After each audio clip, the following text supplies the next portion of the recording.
Ouça o Agro, Gestão e Mercado, com Natália Fernandes, um podcast do Sistema CNA Senar.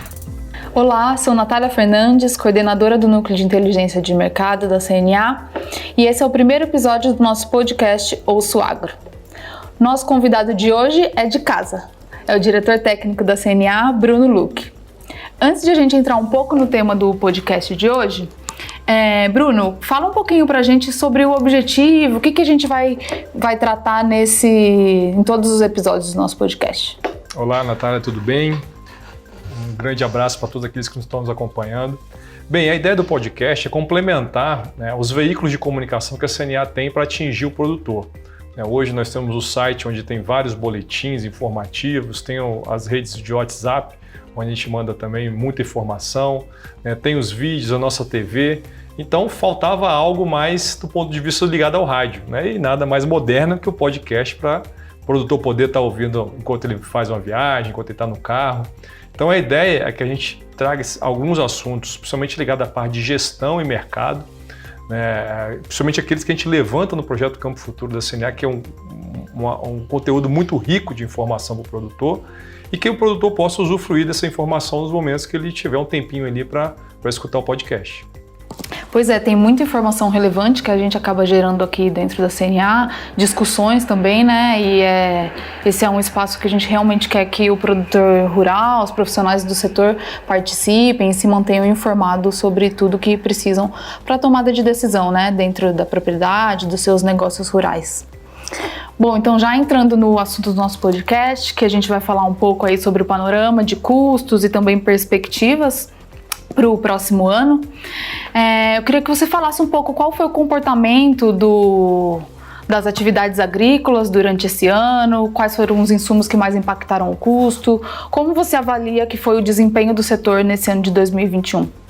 Bem, no dia 28, agora do mês de outubro, nós fechamos os dados do projeto Campo Futuro, que é um projeto onde a gente levanta custos de produção em várias regiões do Brasil. Esse ano a gente ultrapassou aí mais de 127 levantamentos de custos em 110 municípios, 20 estados, 24 atividades mapeadas, com mais de 1.600 participantes, entre produtores e técnicos. Então é um projeto muito abrangente que a gente faz em parceria com o CPEA da Exalc, o PSEG também que é da Exalc, a Universidade de Lavras, a Universidade Federal de Viçosa com a Labor Rural. Enfim, então são universidades renomadas que conhecem do setor, que nos ajudam a coletar esses dados do produtor rural e transformar isso em informações estratégicas que o produtor possa melhorar a sua gestão. E no dia 28 a gente fez um balanço de como foi o ano dentro dos dados que nós levantamos do projeto. E o que a gente identificou, principalmente na área agrícola, que tem dois fatores que influenciaram bastante. Um foi a questão dos preços dos insumos e outro foi o clima. Nos insumos, os destaques foi para os fertilizantes, que se a gente fizer só um acompanhamento de janeiro a setembro de 2021, nós tivemos incrementos que ultrapassaram 100%. No caso do cloreto de potássio, por exemplo, chegou a 152% nesse período. O glifosato foi outro também dentro da parte dos químicos que teve mais aumento. Nesse período foi em torno de 126%, e aí tem vários problemas ligados à matéria-prima desse produto, à logística internacional, a proibição do uso do paraquat ano passado que teve reflexo também. Enfim, então os insumos eles tiveram uma alta significativa esse ano. E a questão do clima foi outra variável que impactou também, porque nós tivemos um atraso no plantio da soja, porque teve um período de estiagem muito forte no final do ano passado, época de plantio.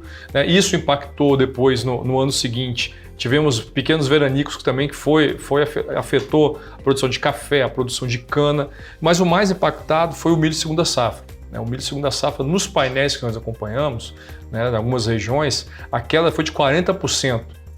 Da produtividade. Comparado aos dados que a Conab nos trouxe, que a produção total caiu 20%, realmente foi um número bem significativo. E o milho teve outro agravante ainda, que foi o caso da cigarrinha, que atacou bastante, principalmente na região sul do país. Então, com isso, nós tivemos aí nas culturas agrícolas problemas climáticos e alto custo de produção. O preço de grande parte dela se elevou em função disso, o mercado internacional, esses fatores internos, que de certa forma conseguiu amenizar esses problemas de custo. Em que pese os preços da soja, por exemplo, atingiram valores como R$ 180 a saca, grande parte dos produtores haviam comercializado a produção antes de chegar ao início do ano. Então eles não aproveitaram essa máxima de preço, mas tiveram preços remuneradores, né, cobrindo aí o custo de operação total, né, as remunerações e tudo mais. Então acho que da agricultura esse é o balanço. Você comentou sobre fertilizantes e a gente teve realmente um problema de oferta mundial, né, bastante restrita, que é o que acabou elevando esses preços no mercado internacional e tem impactado, como você mostrou, as atividades agropecuárias. E provavelmente esse deve ser um fator também que vai continuar sendo desafiador para o setor no próximo ano, né? E aí um desafio que a gente tem é como que o produtor pode tornar as atividades dele cada vez mais atrativas economicamente, que foi, como você comentou, o fechamento dos dados do Campo Futuro com o evento realizado. Então, falando um pouco sobre perspectivas e os desafios que a gente vai ter para o próximo ano, queria que você comentasse aí quais seriam os principais destaques, o que você tem avaliado, que o produtor tem que ficar de olho, que ele pode até já implementar como estratégia, né? Sempre visando um aumento aí da margem e uma mitigação dos riscos envolvidos na atividade. Bem, eu vou trazer um pouco então do painel da manhã, né, que a gente teve 3 convidados, quer dizer, o primeiro painel que teve 3 convidados que falaram da parte agrícola. O Marcelo da FC Stones, o Fava Neves, né, e o Carlos Ortiz. Bem, um ponto muito importante que tem preocupado os produtores é a questão dos fertilizantes, se realmente vai faltar no próximo ano. O Marcelo, que é especialista na área, ele nos disse que tudo indica que não irá faltar fertilizante, porque em função do alto preço desses produtos, não só no Brasil, mas como no mundo inteiro, né, nós vamos ter uma redução na utilização. Então hoje é uma demanda muito grande, mas em função do preço você vai ter uma inibição no próximo ano que vai equilibrar, né, a oferta que tem a demanda do momento. E com isso o Brasil vai poder utilizar. Agora tudo isso leva a crer que o preço vai estar muito elevado, né? Então a gente sabe que muitos produtores já compraram, conseguiram antecipar as compras, né? Alguns estão comprando agora e é complicado a gente colocar exatamente se o produto tem que comprar agora, tem que comprar depois, porque cada fazenda é uma realidade, né? Cada cadeia agrícola tem uma característica específica. Por exemplo, o Carlos Ortiz trouxe que você, nas cadeias de grãos, por exemplo, que você consegue travar preço e custo, então isso tem que ser feito de uma forma casada, né? Travou o preço, trava o custo. Que aí se você consegue saber mais ou menos a margem que você vai ter. Deixa um espaço pequeno para fazer a comercialização realmente após a colheita, mas grande parte você já faria essas travas. Já o Fava Neves, né, que falou das cadeias que não tem esse mercado futuro, que não tem essa comercialização futura e o produtor não tem esse hábito de comprar antecipado, como da fruticultura, de hortaliça, ele falou o seguinte, aí é a boa e velha gestão. Nós temos que realmente ter a gestão na unha, palavras dele.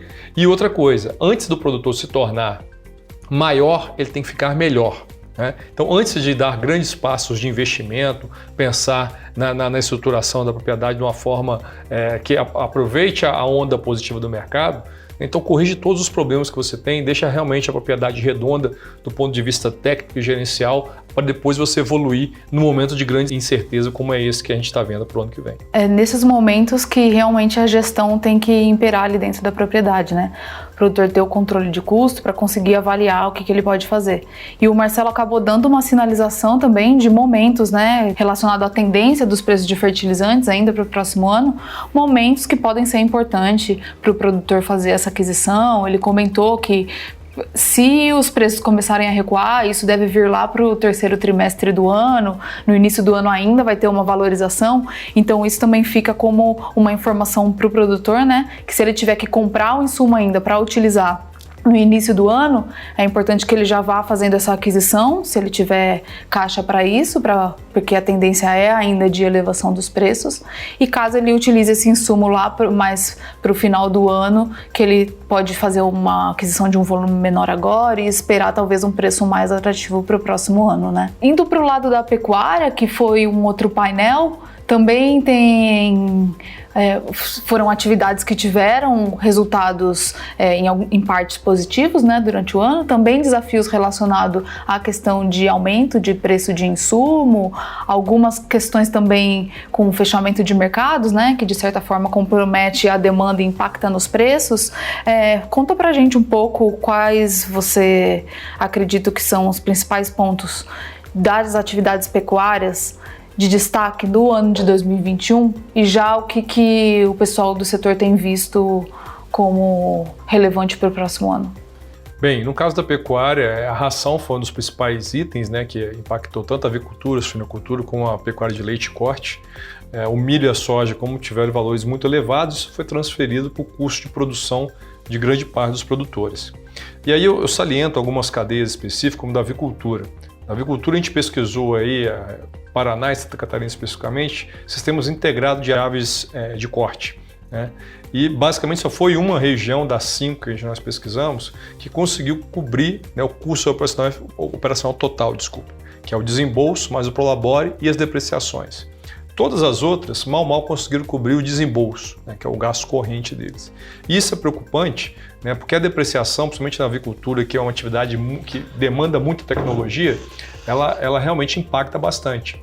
E para isso, né, é algo que a gente tem trabalhado aqui com os produtores, além de questões de melhoria do processo produtivo, é justamente na remuneração desses produtores que tem que estar contabilizada a depreciação por parte da agroindústria. Então é algo que a gente tem discutido, né, e espera que chegue aí num bom modelo para o próximo ano.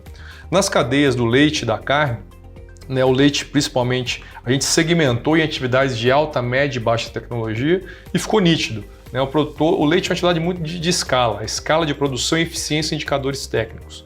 Então, produtores que tiveram a produtividade por área acima de 16 litros por hectare ano, né, tiveram boas rentabilidades, em que pese todo esse aumento de custo de produção.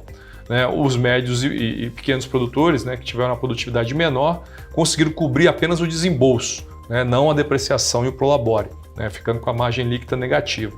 E no caso da pecuária de corte, né, além desse custo de alimentação, que aí entra a suplementação a pasto e confinamento, nós tivemos a aquisição de animais, que foi um item que pesou muito no sistema de recria e engorda e no confinamento. Ele ele variou entre 62% a quase 65%, né, do componente do custo, o gasto com a aquisição de animais. E nós tivemos aí animais, né, de reposição no período que a gente fez a análise, que foi até agosto, né, por exemplo, em Cascavel, bezerro sendo vendido a 350 arroba, né, valores muito elevados, né, e ágios aí a mais de 50%, principalmente no Mato Grosso do Sul, né, que é um estado tradicional da produção, que comprou animais de reposição muito caro e vendeu animais, né, com preços, apesar de alto, não tão alto assim, que dá um deságio de 50%. Então acho que a reposição e a alimentação foram os principais itens. Né, preocupa muito o setor agora, principalmente na questão da carne, essa postura da China, né, de suspender, né, as exportações de carne brasileira para lá. O preço da arroba já despencou no Brasil e esse preço muito baixo ele desestimula o produtor a investir em pacotes tecnológicos mais arrojados, confinamento, terminação a pasto.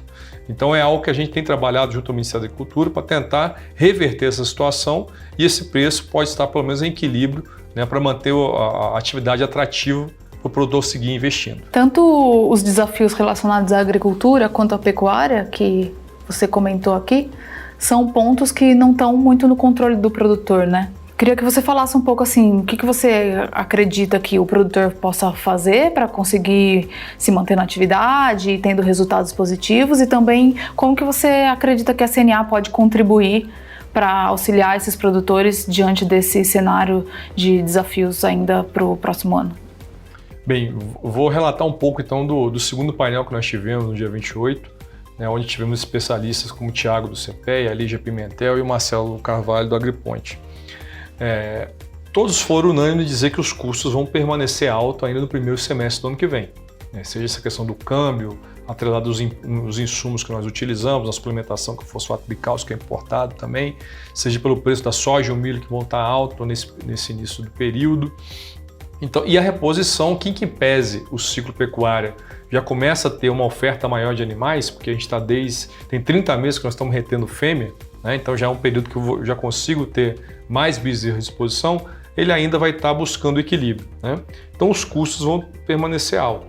E o que realmente vai ser um ano que chama atenção no próximo ano, que é um ano de eleição, é um ano de Copa do Mundo, é um ano que tem uma série de variáveis que podem afetar, inclusive, na economia brasileira, que é onde grande parte das proteínas animais atuam. A proteína que a gente mais exporta é a carne de frango, que é 30% do que nós produzimos. Então o mercado da proteína animal do Brasil é o Brasil. Então a gente depende muito do comportamento da economia para saber como esse setor vai avançar.